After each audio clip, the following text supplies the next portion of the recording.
Hi అండి, అందరికీ నమస్కారం. ఈరోజు మనం జూన్ నెలలో వచ్చే ముఖ్యమైన పండగలు, అలాగే మంచి తిథులు, వారం, నక్షత్రం ఇవన్నీ కూడా చూద్దామండి. అయితే ఈ నెలలో మనం ఏ పండగలు, ఏ ముహూర్తాలు, ఏవి మనం వ్యాపారం కానీ, గృహప్రవేశం కానీ, గృహ ఆరంభాలు కానీ చేయొచ్చా లేదో ఇప్పుడు చూద్దాం. 2025 జూన్ నెలలో 1వ తేదీన, అంటే ఇది విశ్వావసునామ సంవత్సరం జ్యేష్ఠ మాసం మనకు ప్రారంభమైంది కదండి.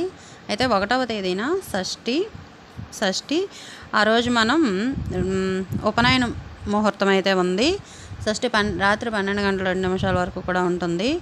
ఉపనయనం ముహూర్తం అయితే ఆ రోజు ఉందండి. అలాగే ఉదయం 8 గంటల 8 నిమిషాలు ఆశ్లేష నక్షత్రం 1:36 రాత్రి. ఇది ఉపనయనం, ఋగ్వేదులకు ఉపనయనం చేసుకునే మంచి సమయం అయితే ఉందండి. అలాగే గర్భధానం కూడా చేయొచ్చు. గృహ ఆరంభం కూడా ముహూర్తం ఉందండి. గృహ ప్రవేశాలకు కూడా ముహూర్తం ఉంది. అయితే ఈరోజు షష్ఠి కాబట్టి మనం సుబ్రహ్మణ్య స్వామిని ఆరాధించడం చాలా ముఖ్యమైన వారం అండి, ముఖ్యమైన తిథి. ఆదివారం కూడా వచ్చింది కదా. అలాగే 2వ తేదీ సోమవారం, సప్తమి రోజు సోమవారం పడింది కాబట్టి మనం గృహారంభం చేయొచ్చు, గృహప్రవేశం చేసుకోవచ్చు. అలాగే ఉపనయనం ఈ సప్తమి తేదీ రాత్రి 12 గంటల 4 నిమిషాల వరకు కూడా ఉంది కాబట్టి మఖా నక్షత్రం రాత్రి 2 గంటల 22 నిమిషాల వరకు కూడా మఖా నక్షత్రం ఉంది. అయితే మనం బోరింగ్ తీయించుకునేవారు బోరింగ్ తీయొచ్చు, గృహప్రవేశాలు చేసుకోవచ్చు, అలాగే గృహ ఆరంభం చేసుకోవచ్చు, శంకుస్థాపన, ఉపనయనం చేసుకోవచ్చు, దేవతా ప్రతిష్ట, అలాగే అక్షరాభ్యాసం, నామకరణం, వీటన్నిటికీ కూడా ఈ సప్తమి తిథిలో మనం జరుపుకునే ముఖ్యమైన వారం సోమవారం కాబట్టి. అలాగే మంగళవారం అష్టమి అండి. మంగళవారం అష్టమి రోజు 3వ తేదీ అష్టమి 12 గంటల 35 నిమిషాల వరకు కూడా ఉంది. రాత్రి ఉబ్బా నక్షత్రం రాత్రి 3 గంటల 35 నిమిషాల వరకు కూడా ఉబ్బా నక్షత్రం ఉందండి. మంగళవారం ఉదయం 7 గంటల 59 నిమిషాలకు దుర్ముహూర్తం ఉంది. అలాగే రాత్రి 10 గంటల 47 నిమిషాల వరకు దుర్ముహూర్తం ఉందండి. అయితే ఈరోజు మనం మంగళవారం కాబట్టి అష్టమి రోజు మనకైతే ఏ ముహూర్తం కానీ ఏమీ కూడా ఉండవండి అష్టమి తిథిలో. బుధవారం రాత్రి నవమి తిథి రాత్రి 1 గంట 36 నిమిషాల వరకు కూడా నవమి తిథి ఉంది. ఉత్తరా నక్షత్రం తెల్లవారితే 5 గంటల 19 నిమిషాలకి, దుర్ముహూర్తం అయితే 11 గంటల 27 నిమిషాలకి దుర్ముహూర్తం ఉంది. అయితే ఈ 4వ తేదీ నవమి వివాహాలకి, గృహప్రవేశాలకి, అలాగే వివాహం అయిన తర్వాత గర్భధానంకి ముహూర్తం అయితే ఉంది. అలాగే గృహప్రవేశాలు, గృహ ఆరంభాలు కూడా చేసుకోవచ్చు, బోరింగ్ కూడా తీసుకోవచ్చండి. అలాగే 5వ తేదీ దశమి తెల్లవారితే 3 గంటల 3 నిమిషాల వరకు ఉంది. హస్త పూర్తిగా ఉంటుందండి. దుర్ముహూర్తం 9 గంటల 44 నిమిషాలకు దుర్ముహూర్తం, గురువారం ఉదయం. అయితే ఈరోజు వివాహం, గృహప్రవేశం, గృహారంభం, దేవతా ప్రతిష్ట, అక్షరాభ్యాసం, నామకరణం కూడా ఉంది, మంచిది. ఉపనయనం ఇవన్నీ కూడా జరుపుకోవచ్చు. 6వ తేదీ ఏకాదశి శుక్రవారం తెల్లవారితే 4 గంటల 50 నిమిషాలకు, హస్త నక్షత్రం 7 గంటల 46 నిమిషాలకు ఉంది. అయితే ఈరోజు ఏకాదశి కాబట్టి మనం దేవతా ప్రతిష్ఠ చేసుకోవచ్చు, గృహ ఆరంభాలు చేసుకోవచ్చు, వివాహానికి, గృహప్రవేశానికి, ఉపనయనాలకి, అక్షరాభ్యాసాలకి, నామకరణాలకి, ఈ అన్నిటికీ కూడా చాలా మంచి రోజు అండి శుక్రవారం కూడా. అలాగే నెక్స్ట్ శనివారం ద్వాదశి పూర్తిగా ఉంది. శనివారం వచ్చింది 7 గంటల 7 నిమిషాలకి దుర్ముహూర్తం అయితే ఉందండి ఉదయం. అలాగే చిత్తా నక్షత్రం కాబట్టి 10 గంటల 1 నిమిషంకి. తర్వాత మన ఈ రాశిలో ఈ నక్షత్రంలో మనం ఏం చేయొచ్చో చూద్దామండి. 7వ తేదీ వివాహం చేసుకోవచ్చు, ఉపనయనం చేసుకోవచ్చు, గృహ ఆరంభాలు, గృహ ప్రవేశాలు, దేవతా ప్రతిష్టలు ఇవన్నీ కూడా జరుపుకోవచ్చు ఈ ముహూర్తంలో. నెక్స్ట్ 8వ తేదీ ద్వాదశి ఉదయం 6 గంటల 47 నిమిషాలకు ఉంది. స్వాతి నక్షత్రం 12 గంటల 36 నిమిషాల వరకు కూడా ఉంది. అయితే స్వాతి నక్షత్రం అయితే ఈరోజు మనం జరుపుకోవాల్సింది ఏంటంటే గృహ ఆరంభాలు చేసుకోవచ్చు, గృహప్రవేశాలు చేసుకోవచ్చు, ఉపనయనం ఉంది, దేవతా ప్రతిష్ఠ చేయొచ్చు, అక్షరాభ్యాసం, ముఖ్యంగా అక్షరాభ్యాసం, నామకరణం ఇవన్నీ కూడా జరుపుకోవచ్చు. తర్వాత 9వ తేదీ త్రయోదశి అండి. ఈరోజు అయితే మంచి ముహూర్తం అయితే ఏమీ లేవు. విశాఖ నక్షత్రం ఉంది 3 గంటల 13 నిమిషాల వరకు కూడా. ఉదయం త్రయోదశి వెళ్ళిపోతుంది కాబట్టి 8 గంటల 50 నిమిషాలకి ఈ ముహూర్తాల్లో అయితే మనం ఏమి చూసుకోవచ్చు. అలాగే 10, 11 పౌర్ణమి అండి.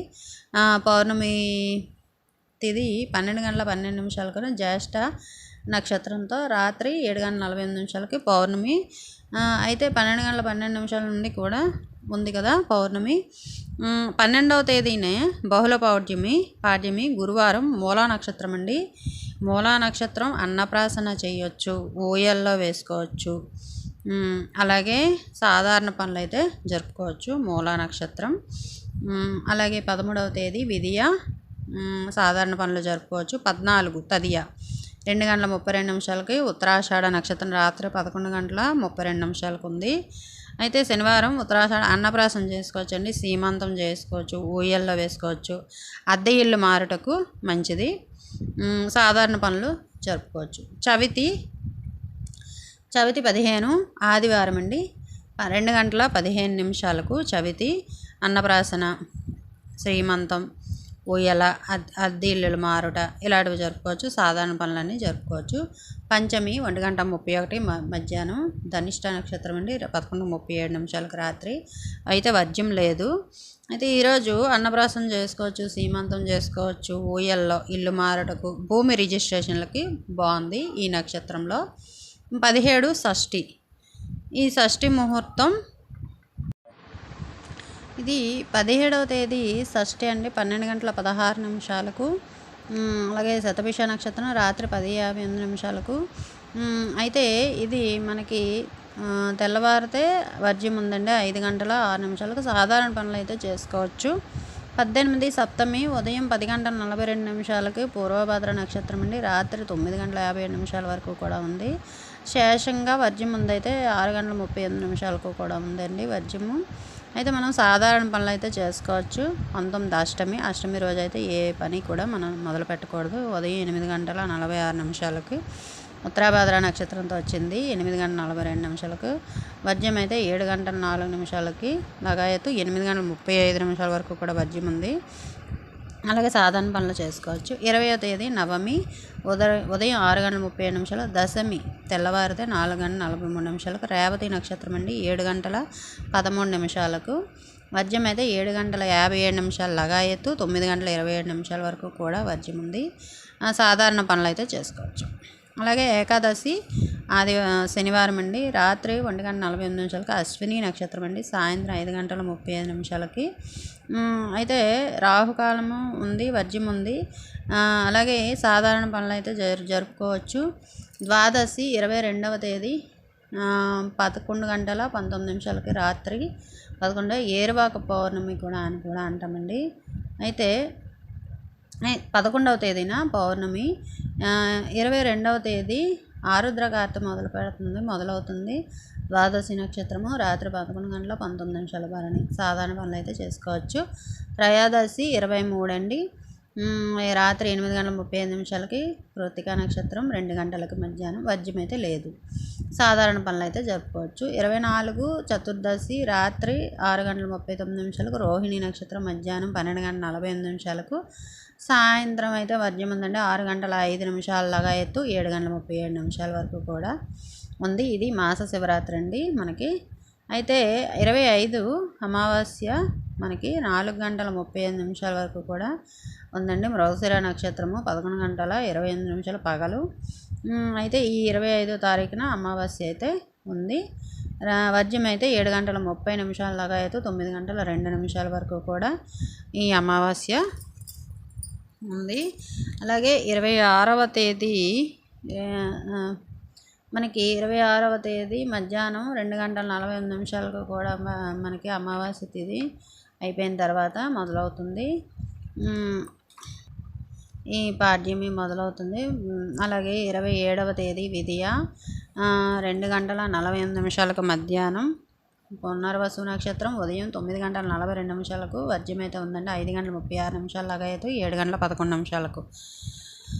అయితే మనం ఈరోజు అన్నప్రాసన అయితే చేసుకోవచ్చు, ఊయల్లో వేసుకోవచ్చు, సీమంతం, అద్దె ఇల్లు మారటకు కూడా చాలా మంచిది.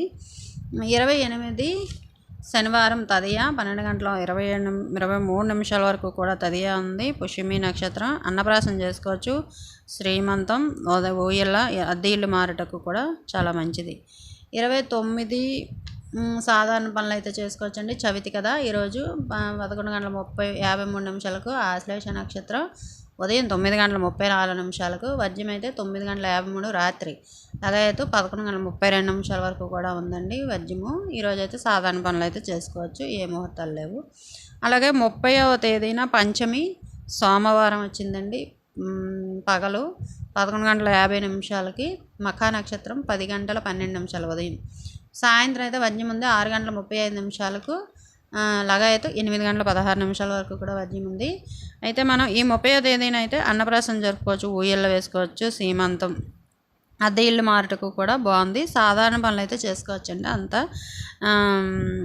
మిగతా ఏ పనులకి కూడా అనుకూలంగా లేదు. అయితే ఈరోజు 30వ తేదీ స్కంద పంచమి అంటామండి మనం, స్కంద పంచమి.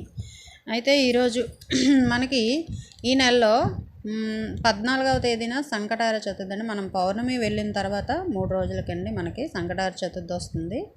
అదే అంచనా అండి. 11న పౌర్ణమి కదా, 12, 13, 14న సంకటార చతుర్థి వచ్చింది. ఈ చతుర్థి తేదీలో మనం తదియా 2 గంటల 32 నిమిషాలకు వెళ్ళిపోతుంది. తర్వాత చతుర్థి వస్తుందండి. ఈ చవితి తేదీ మనం పిల్లలు లేని వాళ్ళు, వివాహం కావాల్సిన వాళ్ళు, ఏదైనా పని మొదలు పెట్టాలన్నా, ఎలాంటి మంచి పనులకైనా సరే ఆటంకం లేకుండా ఆ విఘ్నేశ్వరుడి ఆశీర్వాదం పొందడానికి అయితే మనం సంకటార చతుర్థి 14వ తేదీ శనివారం పడింది. పూర్తిగా ఉపవాసం ఉండి చంద్రోదయం అయిన తర్వాత ఉపవాసం చెల్లించాలి. ఈ పూజా నియమాలన్నీ కూడా మనకి అందుబాటులో ఉన్నాయి కాబట్టి ఇది చూసుకోండి. 14వ తేదీ సంకటార చతుర్థి చాలా ఇంపార్టెంట్ అండి. ఈ పూజ అయితే మాత్రం ప్రతి నెల కూడా మనం జరుపుకోవడం వల్ల మనకి ఎన్నో ఆటంకాలు అయితే తొలగిపోతాయి. ఈ వీడియో నచ్చితే లైక్ చేయండి, షేర్ చేయండి, సబ్స్క్రైబ్ చేసుకోండి.